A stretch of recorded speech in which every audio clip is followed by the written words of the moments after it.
Hello, welcome to Square Raindrop. I'm Steph Golter, and this is Joe Wheeler. Yay! And today we're going to talk about what the weather has been and what the weather is and why. So, Joe, last week we had a week of fog. I like the way that the weather is splitting this up neatly into weeks for us. This is really handy. So we had 1 week of rain, 1 week of fog, and this week, Joe? It's the cold. It's not the beast from the east. What is it? It's the trog from somewhere in Norway. Trondheim. That's the one. Yep.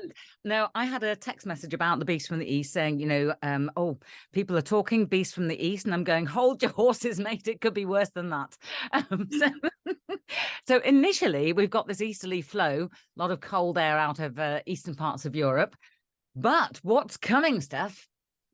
Well, already parts of Scotland are beginning to see a little bit of a flurry or two, perhaps. Certainly, we've got the winds coming down from the north, and they're going to continuously just feed further and further south. So, I'm a southern softie. I'm right in the south.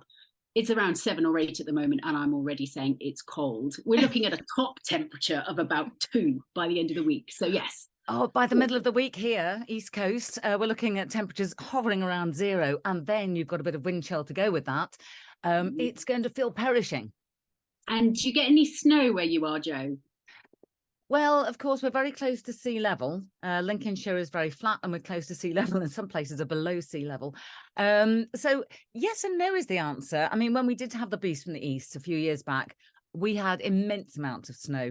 And when we do get snow, of course, it's a different kind of snow from that which you get in the west. It tends to hang around because it tends to be mostly because you've got a big high over Scandinavia, which and the winds are feeding around that in a clockwise direction. And where they get a long sea track across the North Sea, then of course anything that is going to dump as snow. But then temperatures don't change very much. Whereas in the west, it's different because you tend to get a warm system coming in when you've got heavy cold air across the country. You get an undercut, which initially gives you falls of snow, but they don't last very long because then the warm air starts to take over. And so then you get an instant melt. Soggy snow. Nobody likes that. And in Scotland, though, they're looking at obviously where most of the snow will be coming from because it's sort of feeding down from the north. There's a warning out there for Wednesday, isn't there, Joe? Lots of snow. It was issued a couple of days ago. I mean, there's early warnings. And yet, when I'm listening to the forecast, or I'm looking at the charts, everybody's being very trepidatious, if that's a word. They're being very careful not to say it's going to be that wintry. And I'm like, okay, well. I think it's low impact. So I think where we're expecting the worst of the snow, we're not expecting there to be so many people living there. That's probably why. So we're waiting for the big snow event where there's big people living. Kind of thing. Well, yes, of course. And I think one thing that people don't know about weather forecasting is that we're not all working with the same models. The same Very forecasting true. models. We're working with many different models, and all of those are valid and up for discussion. And certainly looking further ahead, and I know that we don't trust long-term forecasts, but there is the hint of this system flirting in the southwest with milder conditions. Now, of course, most of the time that wouldn't really matter, but if it's running into cold air across the country, of course, the point where they meet up, then things go horribly wrong.